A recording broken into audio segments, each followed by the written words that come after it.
पे नाम बना चुके थे। इधर चंद्रशेखर आजाद और भगत सिंह दोनों का कद जो था वो निर्णय के स्तर पर बिल्कुल बराबर था, पर गतिविधियों का केंद्र अभी भी बना हुआ था लाहौर। क्या बना हुआ था बोलिए? इंडियन काउंसिल एक्ट ऑफ 1919 का भारत परिषद अधिनियम, जिसको बोला गया मॉन्टेग्यू चेम्सफोर्ड रिफॉर्म।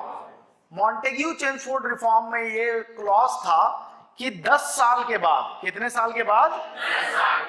10 साल के बाद, मतलब 1919 में आया था, 10 साल कब होगा? 1929। एक कमीशन भेजा जाएगा इस बात के लिए कि क्या इंडियन काउंसिल एक्ट ऑफ 1919 ने जिन ऑब्जेक्टिव्स के बारे में बात किया उसको फुलफिल कर पाए हैं, और अगर नहीं तो इनमें किस प्रकार के सुधारों की आवश्यकता है। तो नया वाला जो एक्ट है वो सुधारों को लेकर के आएगा। क्या लेकर के आएगा? सुधार।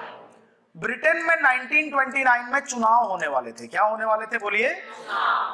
तो जो पार्टी थी वो चाहती थी कि तब तक मामला जाए मत, उसके पहले ही हम ये काम कर लें, तो प्रीपोन्ड कर दिया जाता है। क्या कर दिया जाता है इसको? प्रीपोन्ड। नवंबर 1927 में साइमन कमीशन अपॉइंट होता है। साइमन कमीशन ब्रिटेन में अपॉइंट किया जाता है। फरवरी 1928 में साइमन कमीशन भारत पहुंचता है। 7 मेंबर थे, ऑल 7 मेंबर, इनमें से कोई भी भारतीय नहीं था, वो सारे के सारे अंग्रेज थे। सारे के सारे क्या थे?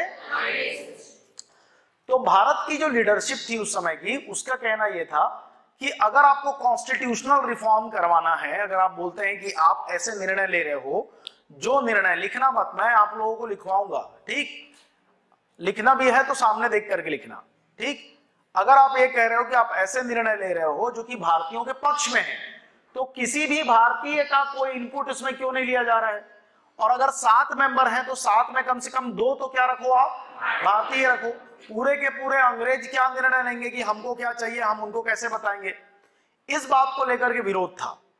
ये जो विरोध था ये काफी मुखर हो गया और साइमन गो बैक के नारे लगने लगे पूरे भारत में। साइमन कमीशन बड़ी ईमानदारी से अपना काम कर रहा था। उसकी ईमानदारी हमको इंडियन काउंसिल एक्ट ऑफ 1935 में समझ में आती है कि ग्रास रूट में जो जरूरतें थे उन जरूरतों को पूरा किया, और इंडियन काउंसिल एक्ट ऑफ 1919 की जो कमियां थी उन कमियों को भी उसने क्या किया? दूर किया। And adviser to the Simon commission was doctor B.R. Ambedkar. कौन थे? Doctor B.R. अम्बेडकर, ठीक? पर किसी भारतीय का ना होना, भारतीय रिप्रेजेंटेशन का ना होना, यह विरोध का कारण था, और अलग अलग जगह पे अलग अलग विरोध होने लगे। तो जब ये साइमन कमीशन पहुंचता है लाहौर, कहां पहुंचता है बोलिए? तो लाला लाजपत राय, अब नेशनल कॉलेज को जोड़ो आप, लाला लाजपत राय, इनके कॉलेज का नाम था नेशनल कॉलेज। नेशनल कॉलेज में पढ़ने वाले थे भगत सिंह, सुखदेव। ये अब संस्था बड़ी कर चुके थे, केवल ये नौजवान भारत सभा के लोग नहीं थे, ये अब थे HSRA के मेंबर्स। तो HSRA के मेंबर्स ने मिलकर के साइमन कमीशन को घेरा, पर अनफॉर्चुनेटली वहां पे लाला लाजपत राय को साइड ले जाकर के मारा गया, और कुछ भयंकर वो घायल हुए। कुछ दिन के बाद उनकी क्या हो गई? मृत्यु हो गई। मृत्यु के पहले वो कहते हैं कि मेरे सिर पे पड़ी एक एक लाठी ब्रिटिश हुकूमत के ताबूत की एक एक कील का काम करेगी।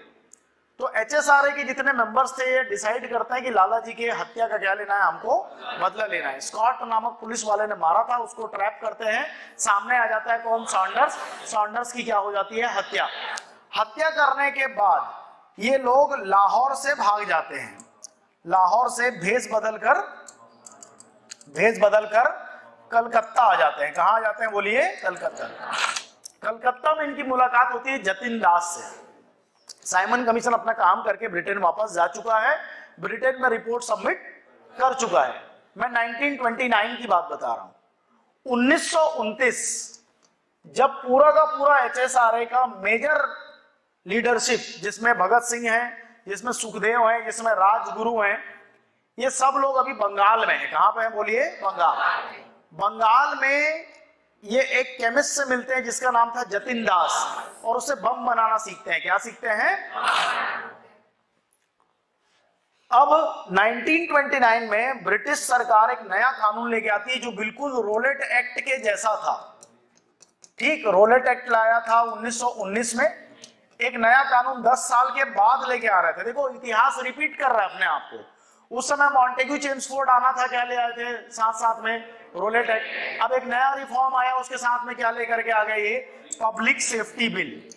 पब्लिक सेफ्टी बिल ये बिल्कुल वैसा ही था कि आपको बिना बताए, ना कोई दलील ना कोई वकील, उसी में ले जाकर के आपको अंदर कर देते। ठीक, अब पब्लिक सेफ्टी बिल को आपका बोलना चाहिए कि केंद्रीय विधायिका में प्रस्तुत करने की तैयारी थी। इस बीच में एचएसआरए के मेंबर डिसाइड करते हैं कि बम बनाना तो सीख गए हैं, तो कहीं ना कहीं यूज करना पड़ेगा, तो बहरी सरकार को क्या करना है? सुनाना है।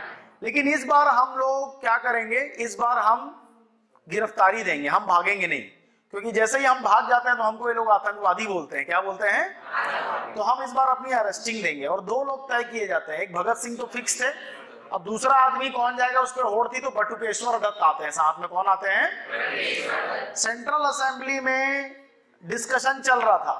सेंट्रल असेंबली मतलब केंद्रीय विधायिका में डिस्कशन चल रहा है।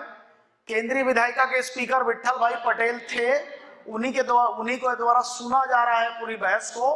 और इस बीच में दर्शक दीर्घा में से बम फेंकते हैं भगत सिंह और बटुकेश्वर दत्त।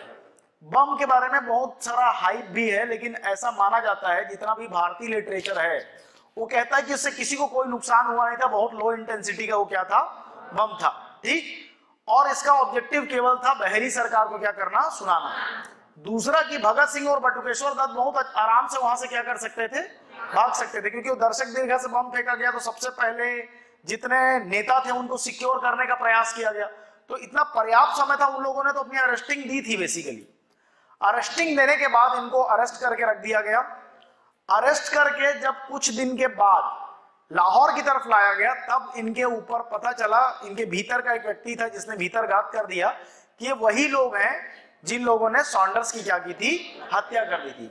तो भगत सिंह की अरेस्टिंग सॉन्डर्स मर्डर केस में नहीं हुई थी। भगत सिंह की अरेस्टिंग किस कारण से हुई थी? तो public safety bill, public safety bill के विरोध में इनकी क्या हुई थी? अरेस्टिंग। पर जब ये अरेस्ट हो गए तब किसी ने बता दिया, आंतरिक इनके किसी व्यक्ति ने, कि यही वो लोग हैं, और अन्य लोगों का भी नाम बता दिया कि ये इसमें क्या थे?